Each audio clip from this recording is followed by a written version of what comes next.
शरद कृषीचे विद्यार्थी कृषी दूत म्हणून प्रशिक्षणासाठी अर्जुनवाडमध्ये दाखल। शरद कृषी महाविद्यालय जैनापूर तालुका शिरोळ येथील चतुर्थ वर्षातील विद्यार्थी कृषी दूत म्हणून प्रशिक्षणासाठी अर्जुनवाडमध्ये दाखल झाले असून ग्रामपंचायतीच्या वतीने त्यांचे स्वागत करण्यात आले।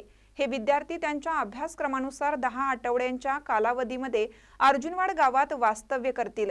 या काळात हे शेतकऱ्यांच्या पीक पद्धतीचा अभ्यास करतील, तसेच शेती विषयक माहिती, नवीन तंत्रज्ञान विषयी प्रात्यक्षिकांमधून शेतकऱ्यांमध्ये जनजागृती करतील।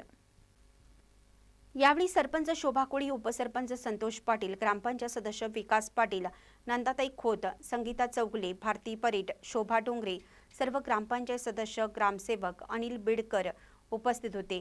यावेळी कृषी दूत विशाल जाधव, प्रज्वल पाटील, सोहम पाटील, तुषार पाटील, सौरभ सांगले, आवेज शेख उपस्थित होते। या उपक्रमासाठी विद्यालयाचे प्राचार्य डॉक्टर SR कोळी, ग्रामीण कृषी कार्यानुभव कार्यक्रमाचे चेअरमन प्राध्यापक SH फलके, कार्यक्रम समन्वयक डॉक्टर RT कोळी, कार्यक्रम अधिकारी प्राध्यापक PS सरतापे यांचे मार्गदर्शन लाभत आहे। महानकरी न्यूजसाठी कृष्णा थेगन्ना, अर्जुनवाड।